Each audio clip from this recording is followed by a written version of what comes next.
assez grave pour ne pas se livrer dans cette campagne. Vous ne m'entendrez pas avec un mot de travers sur des polémiques politiciennes.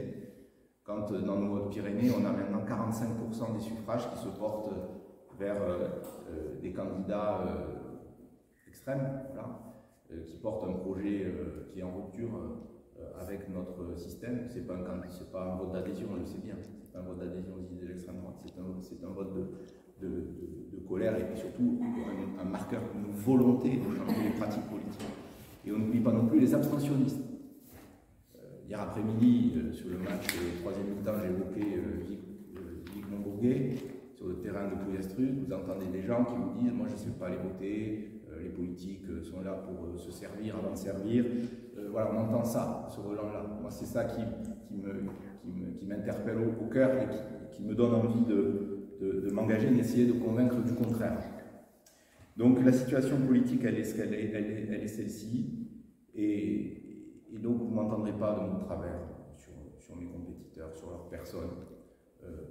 D'ailleurs, Jeannine Dubié, députée sortante, j'ai rien à lui reprocher, je l'estime d'ailleurs beaucoup, des directrices de l'EHPAD de Galan, je la connais aussi familialement, je lui ai téléphoné, je sais que ça a été une députée de terrain, très appréciée, humaine, réactive, et disons qu'il faut s'inspirer de ce qui marche. Et donc moi, sur ce volet de député de terrain, je m'inspirerai volontiers de ce qu'a été la pratique politique de Jeannine Dubié. Maintenant, on a une divergence sur le fond, sur peut-être ce que doit être le rôle du député, qui n'est pas un super conseiller départemental, qui est d'abord là pour donner une majorité et élu de la nation, porter une vision et des politiques nationales. Et je crois, et c'est là la deuxième divergence, qu'on est plus efficace pour être une courroie de transmission, pour porter les dossiers locaux, pour défendre la voix des Hauts-Pyrénéens, quand on est dans le cœur de la majorité plutôt qu'un pas de côté. Mais enfin, ça, nous aurons le débat. Et d'ailleurs, j'appelle mes vœux, mes compétiteurs, à ce que nous ayons des débats, parce que je pense que les gens ont envie de ça. Les débats ont été un petit peu raccourcis dans le contexte politique pour l'élection présidentielle. Je pense qu'il faut aller sur le fond des idées dans cette campagne législative, et moi je m'y prêterai autant qu'ils le souhaiteront. Alors, pourquoi est-ce que je me suis engagé pour le projet présidentiel d'Emmanuel Macron?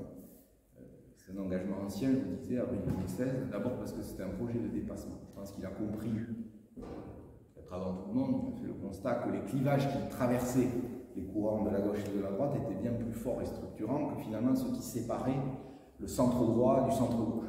Sans nier qu'il y ait des différences de sensibilité, d'ailleurs, je pense que les uns et les autres s'exprimeront ici.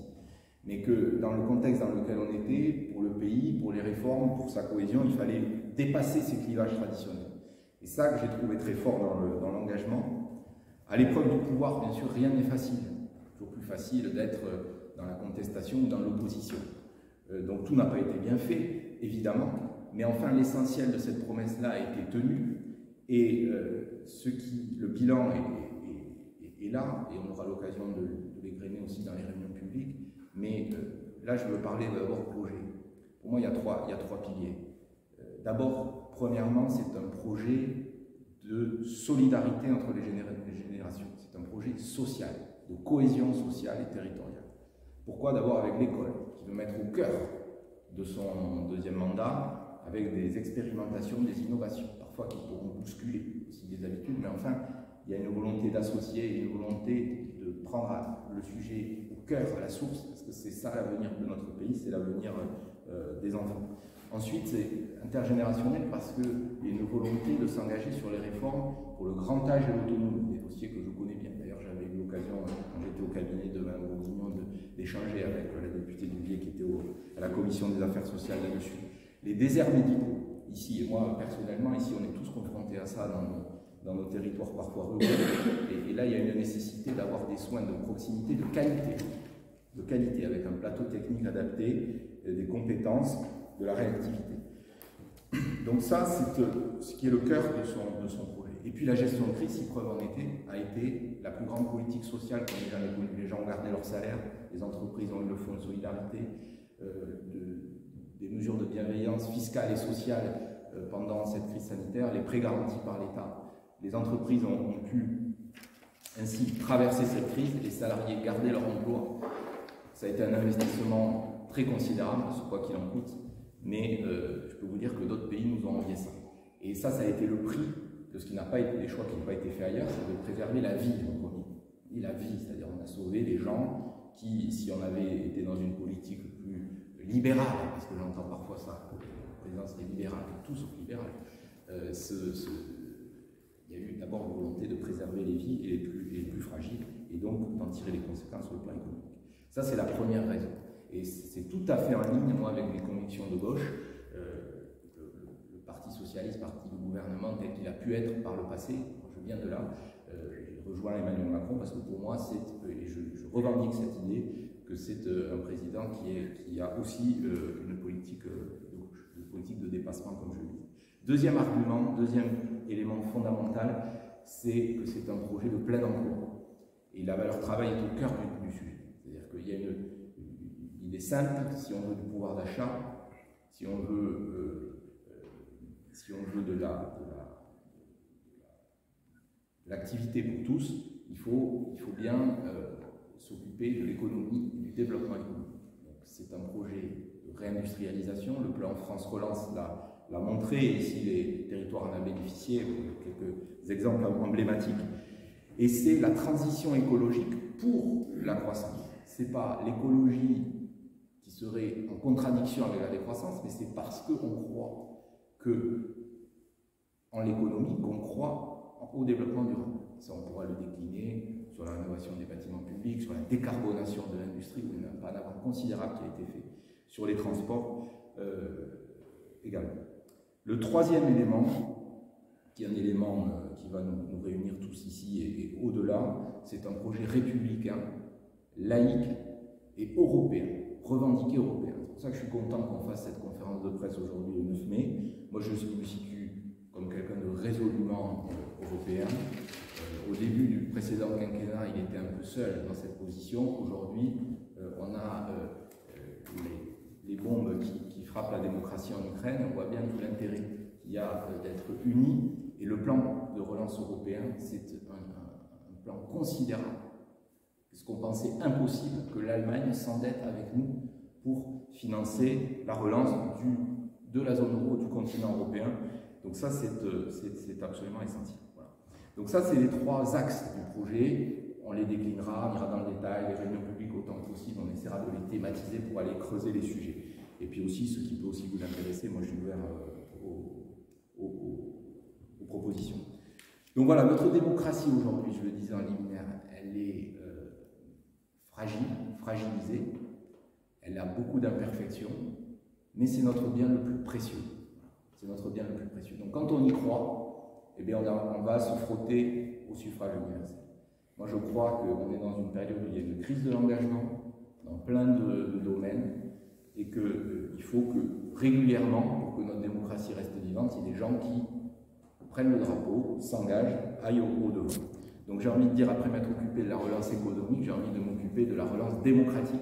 Et ça, dans la pratique du mandat, je serai vraiment très attentif à ce que régulièrement il y ait des réunions participatives, j'ai envie d'appeler ça même la démocratie implicative. Parce que c'est ça qui va nous ramener les gens qui se sont éloignés du lien entre les élus nationaux et les électeurs. Et évidemment là-dessus, moi je m'appuierai sur les élus locaux, parce que les élus locaux, poumons de notre démocratie, les maires, les conseillers départementaux, les conseillers d'agglomération, irriguent. Moi je veux travailler avec eux, c'est dans mon ADN. Le sous-préfet, on travaille avec les élus, c'est naturel, et d'ailleurs je sais travailler avec tous les élus de toute sensibilité. Voilà, ça là-dessus, il n'y a aucun sujet. Voilà un petit dernier mot peut-être plus personnel, si présenté, parce que j'ai conscience que tout le monde ne me connaît pas peut-être encore. Donc moi je suis bagnérais à la base, j'ai grandi, je suis né à Bagnères de Bigorre. Par mon père, on est plutôt côté galant, l'entreprise Bournay familiale depuis 1876, qui a été tenue par mon père, grand-père, mes oncles, dont Adrien qui est connu, bien plus connu, il devrait se présenter d'ailleurs, je pense, parce qu'on ne parle que de lui, demi-mêlée du stade de Bagnères, dans la grande époque 79-81, Bourdon-Aguirre, Bertrand. Et puis par ma mère, donc c'est pas le nom de Mournay par définition, mais c'est plutôt par ici, donc Gaillalos, Val d'Azun et Peyrin près de Rabastens de Bigorre. Alors, je me suis présenté dans cette deuxième circonscription. Pourquoi? Parce que c'est évidemment les Hautes-Pyrénées, mais aussi parce que je pense que j'ai des atouts qui sont peut-être mieux employés dans cette deuxième circonscription, le sujet de l'hôpital, le sujet du plan de relance lourdé, les sujets du plan montagne que je connais aussi bien, les sujets ruraux. Et puis nous avons un député dans la première circonscription que je soutiens du reste. Et nous avons envie, c'est notre mission que nous a donné le président de la République, d'avoir 2 députés de la majorité dans son département de cœur. Donc j'allais dire, on a une sorte de pression supplémentaire et de défi supplémentaire. Donc mon parcours pro, en 2 mots, il a été tourné tout le temps vers le public, vers le service public. Ça a été mon choix à Sciences Po, service public. Mais je n'ai pas été, si vous voulez, un haut fonctionnaire de ministère. J'ai été dans des jobs de terrain, directeur d'hôpital pendant 7 années, avec des responsabilités assez vite, assez jeunes, où là vous vous frottez au réel. Les organisations syndicales, les projets, l'humain qui est au cœur, puisqu'il y a parfois des médiations complexes avec des drames. Ça a été vraiment 7 années passionnantes, vraiment très riches humainement. On mène des projets, on voit les résultats de ce que l'on fait. Donc ça m'a beaucoup intéressé. J'étais à Créteil. J'étais directeur des finances, d'abord du groupe, du CHU. Après j'étais directeur d'un des sites, qui était de la psychiatrie et de la rééducation. On pourra parler des réunions sur ces sujets de santé mentale qui nous tiennent à cœur, qui sont très importants. Et la qualité. Je pense que le bon management hospitalier, c'est par la qualité et la sécurité. Ensuite, j'étais au ministère de l'économie et des finances pendant 3 années. Un service qui s'appelle l'inspection générale des finances, dans lequel d'ailleurs le président Macron était passé. C'est une sorte de cabinet d'audit, de conseil interne à l'État, qui fait des missions pour le gouvernement, pour les ministres de Bercy, mais aussi conjointement avec d'autres, et qui fait des propositions après libre, avec une indépendance de plume, libre au gouvernement de les reprendre ou pas, mais avec du coup une diversité de rapports sur les effets du traité CETA sur les filières agricoles, sur les chambres de commerce, sur l'autonomie grand âge, sur la réforme des retraites également que je connais. Et donc ça m'a permis de tisser un réseau très important dans les ministères.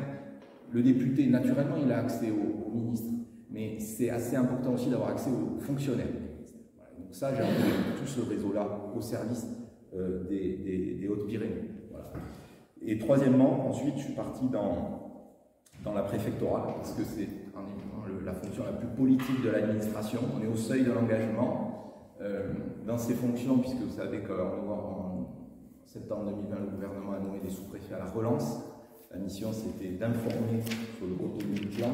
Ça a été d'aider les entreprises à se retrouver dans les guichets, puis de valoriser et communiquer. Donc ça, c'était une mécanique complexe de 92 dispositifs. Maintenant, nous avons le plan France 2030. Et donc ça, c'est des dossiers que je connais bien, que je pourrais aussi mettre au service ici pour que le territoire en bénéficie encore plus, peut-être, que ce qu'il a pu en bénéficier. Voilà, donc si vous voulez, j'ai quitté les fonctions de sous-préfet, donc j'ai été relevé officiellement, c'est pour ça que je n'ai pas pu d'ailleurs m'exprimer jusque-là. Alors en faisant ce choix de quitter la fonction pour romper la neutralité, donc ce n'est pas une fonction que je pourrais retrouver, mais c'est un choix que j'ai mûri, parce que ce qui me plaisait beaucoup dans ce métier, c'est de faire du développement territorial, mais le paradoxe, c'est qu'on le fait partout sauf chez soi. Voilà. Donc moi, j'ai envie de le faire ici, et puis j'ai envie de me frotter au suffrage universel, parce que je crois en la démocratie, et que j'ai envie de vivre ici, après ce détour, effectivement, de quelques années, mais c'est bien ici, à 36 ans, que j'ai envie de revenir. Voilà, je vous remercie pour votre attention sur ce propos liminaire, et puis je pense qu'on va